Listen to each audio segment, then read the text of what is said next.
All right, good morning, folks. Today we are going to talk about some gas mill arc welding stuff, but a little bit more about the welds instead of the welding machines. So we're going to talk about the joint types and positions of welding. In the 10 level, we work a lot in the flat position. Sometimes we venture into the horizontal. We don't do anything with vertical, but we mainly focus on the flat position. So we're going to start familiarizing you guys with the positions and how they work and how to determine which position a piece is in when it's sitting on a table or is being manipulated. So it's pretty easy. Takes a little bit of getting used to. We normally have 4 positions. We have they're all labeled basically 1, 2, 3, and 4. So 1 is going to be flat, 2 is going to be horizontal, 3 is going to be vertical, 4 is going to be overhead. We don't deal with 4 here. I don't even teach that in the 30 level. We have some 30 levels who want to try it out. That is fine, but I don't teach it here because there's no need. You can learn that at a different place like SATE. So I focus on the basics. Basically, 10 level, position 1, it's going to be flat. 20 level, we focus on position 2, 30 level, position 3. So you see, we build in the skill set as we go up. So I'm going to share a slideshow with you guys. I'm going to narrate over it, and we're going to talk about it. And it'll, hopefully make some sense of basically what I just said, because I know there's a lot of people who are going like, what does he mean 1, 2, 3, 4? How does that work with a weld? And the slideshow is going to help you with that. So we are going to go right into the slideshow. It is, this looks like the gas metal arc welding equipment. Let's see what it says here. 51. Okay, awesome. So we're going to pop this out of here. And we're going to go to slide 51. We're going to open Google Slides. We're going to present this. This is how you guys can view these the same way that I do, because sometimes when they you look at them in the previewers, the images are over top the text. So we can do it this way. So we did a lot of this, talked about the welding machines before. So get past drive rolls, power source, past all of this stuff we talked about.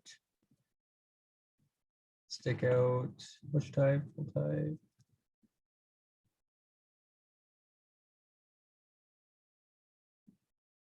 Okay.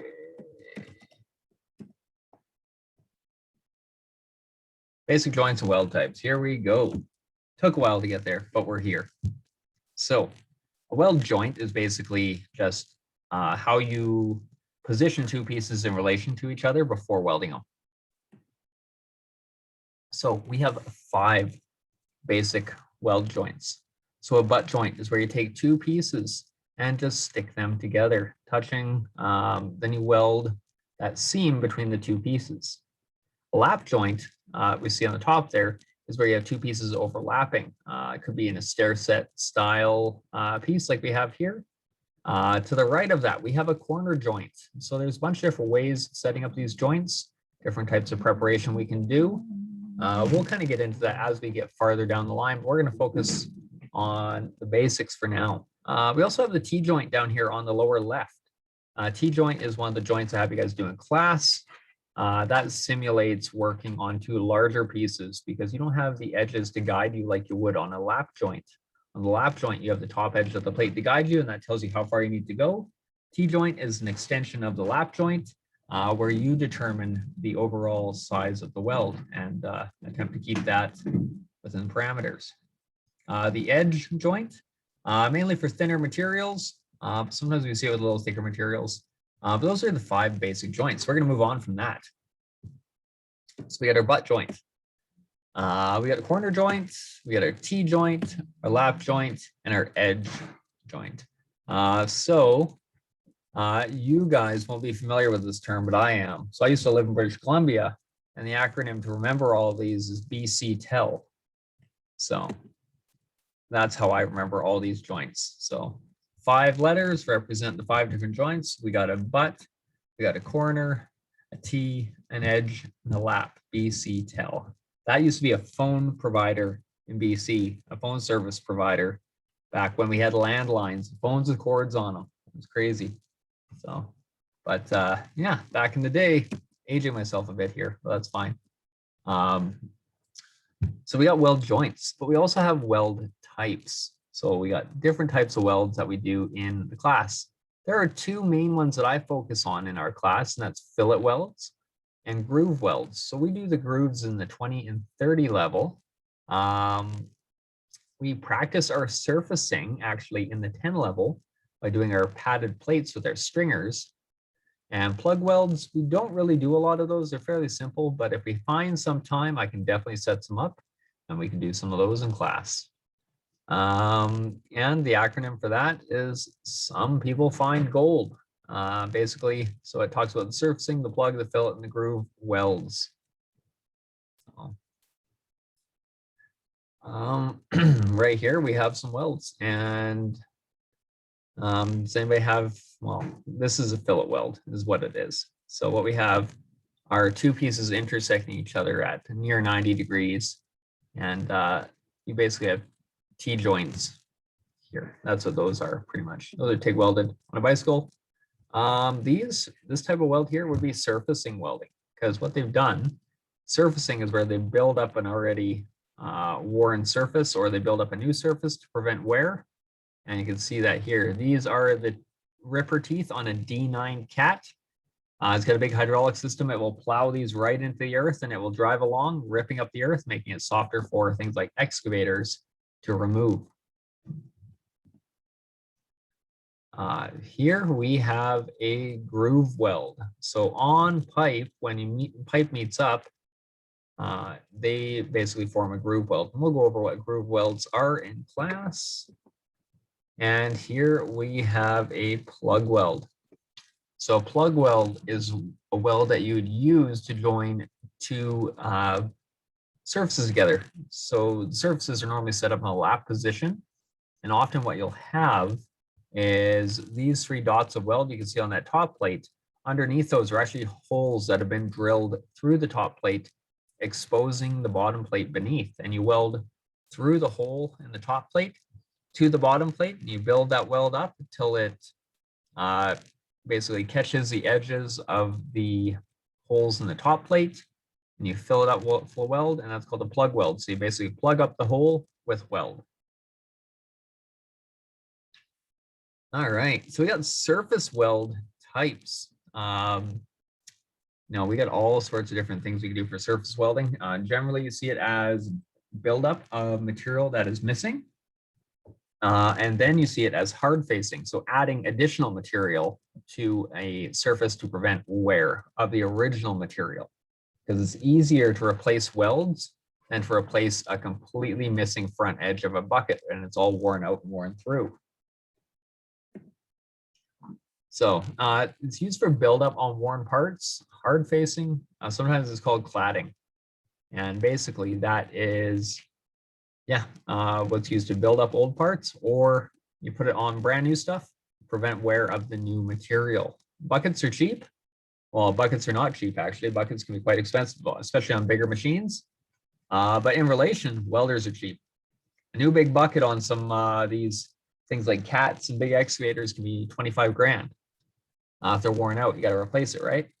But you pay a welder $2,500 to sit there for 2 days and put some cladding and build up on it. It's going to save and extend the life of that $25,000 bucket. So it's a small additional investment for long-term gain on that one. So surface welding thickens the material being welded on, allows for cheap steel to perform like an expensive one. So yeah, if you put hard facing on to cheap steel, it's going to take on all the properties of the hard facing, which means it might be impact and wear resistant, things like that. So it's cool. Plug welds. Basically, we use it to attach things like armor plating onto the outside skins of armored vehicles. Things like that, where you don't want big weld seams. You want to use plug welds to secure it. I've used plug welds to clad the inside of Steel log ponds, basically ponds that are lined with steel that logs go down in a mill. We would put new liners in them. And what we do is we'd take our plates, cut holes in them, lever them against the wall, secure them, plug weld the plates to the wall. So that's pretty cool. It can be used in conjunction with fillet welds when only one side is accessible. So if you need to weld, make sure this is quite secure, you can actually put a fillet weld down this edge and down this edge as well to secure this if you only have access to these parts. So additional ways of making it stronger.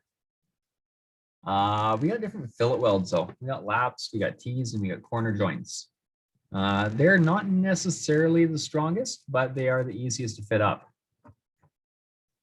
So this is actually a fillet weld. It's going to be a collar on a shaft. This is a fillet weld, and we have two pieces of plate set 90 degrees to the bottom plate, kind of like a T-joint. And this is another example of a T-joint here. So fillet welds are, very easy. That's why we teach them to start with. They're quite common. There are ways of improving strength on them though. So we're gonna focus just on the welding right now. We're not gonna focus on the joint preparation to improve weld strength. So welds have a whole bunch of different parts. A lot of those parts are named after people. As you can see on this little diagram on the bottom, our welds have legs. Welds should be equal leg. That means the distance from this corner here up to the top of this weld and the distance from this corner to the edge of this weld should be the same. It's not always the case. Sometimes welds shape a little differently. If they get hot, gravity pulls them down. They get a longer leg on the bottom. This could also be from the way you approach the weld, how you put that weld in. The operator makes a lot of choices and decisions when deciding to apply these welds. Ideally, you want to have an equal leg weld, and that's going to be one of equal size, like the one on the right here. This leg is the same as this leg. That's what we're looking for there. You can also see the weld has what's called a throat size. So basically, if you took this corner and drew a line to this corner, and then you measured the distance from here to the center of that line on the face, that would be your throat distance. Okay, we're gonna talk about this. So it's measured by its shortest leg. Yeah, so when we're welding, we want to see what is the biggest equal leg triangle we can make inside of the cross section of the weld here. And so here you can see with this one, this would be the biggest equal leg triangle we can do. And then this one, this would be the biggest equal leg triangle we can do here. So the yellow highlighted portion here shows basically the largest that you can measure these welds within the cross section. The short leg represents the maximum throat size and strength. So even though one side might be bigger, you're only as strong as your weakest link. That's an old term we've always thrown around, right? So the weakest link on this one is your shortest leg. This one here, you're just as strong as this one if you drew that completely with two equal legs, and your throat distance would be here. If this one was way longer and this one was only down to here, you would only be able to draw that small little triangle in there as an equal leg triangle. So your longest leg is going to be the basis of how you measure your fillet weld size. Good fillet welds have legs of equal length. So we just talked about. So we got groove welds here. Groove welds are a way of preparing plates, especially butt joints. So butt joints aren't that strong by themselves, but if we give them a certain amount of preparation, we can make them quite strong.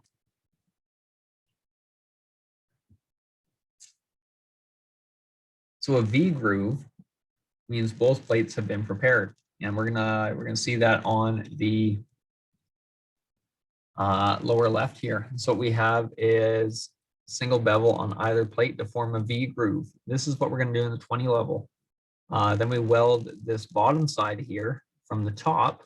So you stick your welding gun or your welding rod down from the top, you weld through the bottom of these plates, make a nice weld there, and then you fill up the rest with weld, and it should be just awesome. So a double V means both plates have been prepared for welding from both sides. So when you have just a bevel and just a bevel, that's considered a single V preparation, because you look at this and all you see is one large V. But if you look at this one, it's considered a double V, because you look at this one here and they've done this just on a smaller scale, and they've done it from both sides. This is awesome if you have access to both sides of that weld joint. It's not often you do, especially in a groove weld. If it's a full penetration type weld, hopefully you have access to both sides. This weld here on the left is more or less what you see on pipelines. It's how they weld pipe together. This is called a root. This is called basically root face, or not root face, the bevel face. These angles can vary. You can do them differently. Some people do 30 degrees, some people do 35, 37.5. It gives you a bigger included angle. So you'll see from 60 degrees to 75 degrees included angle in a lot of these groove welds. Yeah, that's a V groove. So we're going to go with F and G. So G is a groove weld. That's what that stands for. F is a fillet weld. So in class, I'll say, oh, we're going to be working on our 1F welds. That just means a flat fillet weld. Or I'll say, oh, you're working on your 1G. That'll be in the 20 level, and that's a flat groove weld. So it's going to be, this one right here is a 1F. And if this pipe rolled and you were welding just straight down on it, it would be a 1G. 2 here is our horizontal position. So you're welding across here, that's a groove, and you're welding circumferentially around the pipe, that's a 2G. 3 is vertical, so you're welding from bottom to top. We don't weld from top to bottom. We don't get good penetration that way. D is 4G, so that's overhead. So you take this, you flip it right upside down, that becomes 4G. Then you weld it from the bottom, poking your sparks out the top, and you weld that groove that way. So you're basically staring up at this the whole time as you're welding. 5G pipe is pipe fixed just like that, and the pipe doesn't move. So you weld around the pipe. You start at the bottom, you weld up one side, start at the bottom, you weld up the other side, and cap it up all nice. 6 is the same as 5, except it's on a 45-degree angle. So you start at the bottom, you weld around, then you go back on the bottom, you weld up and around, capping it out nicely. So F means fillet, like I said, G means groove, 1 is flat, 2 is horizontal, 3 is vertical, and 4 is overhead. So this is where everybody gets mixed up. And I'm hoping I can clarify this for you. But when we weld, so we talked about the throat of the weld on the last couple slides ago. And that's basically a line from the very corner of the weld through the center of the face of your weld. That's called the throat. When we're in the flat position, the throat of this weld needs to be completely vertical, so straight up and down, which means you got to take your plate here. If this plate was sitting flat on the table, we got to knock that up at a 45-degree angle, jam some stuff behind it, a piece of scrap, or tack it to the table, and that's going to set that up in a 1F position. So that is our flat. Everyone confuses 1 and 2F, and that's fine. I'm just going to keep using the terminology in class and keep demonstrating it, and eventually you'll get those straightened out. So 2F is actually easier than 1F, in my opinion, to weld. But we set this plate flat on the table. We take our second piece, our vertical piece, we put it in the middle there. We put what's called tack welds on either end. Tack welds are just small little button welds to hold or secure this piece to our other piece of base metal. Otherwise, this can just pull whichever way it wants when you do the welding. As the metal shrinks, it'll pull, giving us an undesired effect. But the axis of this weld here is going to be horizontal in this position. So the bottom plate is going to be completely flat against the table. The axis of the weld is going to be horizontal, or the line, if we drew a line through the throat of the weld, it would come out on a 45-degree angle to the plane of our table. So 1 is going to be in the flat position with the throat going vertical. 2 is going to be in the horizontal position with the throat going on a 45-degree angle. Vertical, we can see here. So we set this up at 90 degrees. So that'd be 90-degree corner here, 90-degree corner here. Start our weld at the bottom and work our way up to the top. So the center axis of the weld will be vertical. And overhead, which we don't deal with, but it's going to be the horizontal just flipped upside down. That's all it is. And you're going to weld across, across, across, and build it up. So that's how that works. So 4F could be called horizontal overhead. That's what I just said. Yeah. Primary consideration when making decisions on how to build something is the strength and loading conditions. Is it going to take any weight? What's it going to do? That's a question we got to ask ourselves. If it's just going to sit there and look pretty and do nothing, you don't have to engineer strength into it.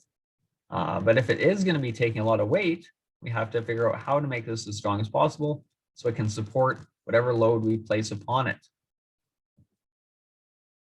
So consideration for joint designs. Yeah, so we got a picture there. We got some weld faults. I'm going to get into joint design a little bit later. We're going to talk about a couple of the weld faults. And it's not my fault. So actually, this is getting into discontinuities here. So we're gonna get into that a little bit later. But just wanted to go over this short little thing for you today on weld joints and positions. I'm gonna stop sharing my screen here. So overall, can be a little confusing. I'm gonna open up a couple more things in our bright space. I want you guys to see this here. So this is a weld symbols PDF. I'm going to open it up for you. Should be visible. And this here we can blow up and look at this. And this kind of shows the type of weld. So a fillet weld here. And it shows a position. So 1F, 2F, 3F, and a 4F. And a groove weld in the 1G. So G is groove. These are done with backing plates on these ones. Normally I do open roots, but these ones have backing plates on them. So 1G, 2G, 3G, and 4G. So this is going to be available for you as well in your D2L. I've got some of these up in the classroom, but in our 10 level, we're working right in this zone. So 1F and 2F.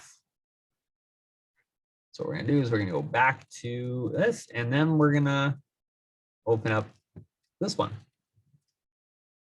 we're going to make this visible to you as well. So this is a typical weld joints, sections, and symbols. I mainly just included this because it shows the edge, the corner, the lap. It shows how we can prepare one of the sides on a corner joint. We can, do all sorts of different things here.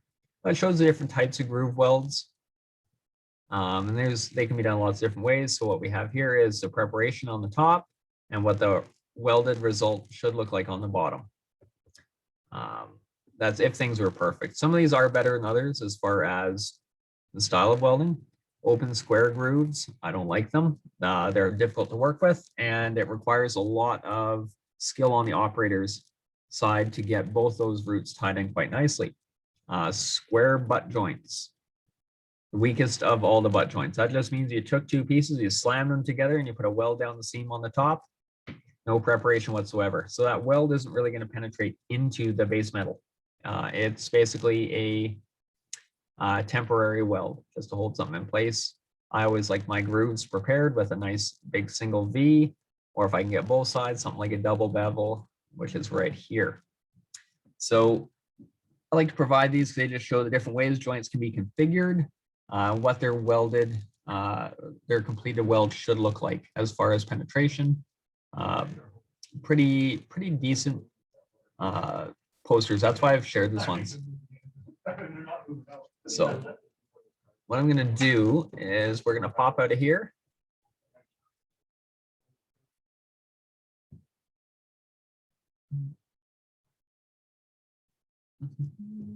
Okay, so we're going to, yeah. So that's going to be it for today, folks. We're going to wrap up there. I don't have any assignments for you today, but do drop your name in the chat if you haven't yet. That is for attendance purposes. I need that. Thank you all for coming in. I really appreciate it. And we're going to work a little bit more on weld joints and positions in the coming days. And there will be a quiz on it. And once again, you'll have all this reference material for those quizzes. But I will create that and get that to you in a few days' time. So we're going to do a little bit of maybe a Jeopardy game one day, and we'll see how that goes. They're kind of difficult to do online, but we'll see how it goes. Okay, awesome. Thank you much, folks. Have a great day. Stay healthy. Eat a good lunch and be nice to the rest of your teachers. Okay, thanks. I'm going to leave this meeting open. If you have any questions, you can ask them. Go ahead. Bye, mister. See you guys. Have a good day.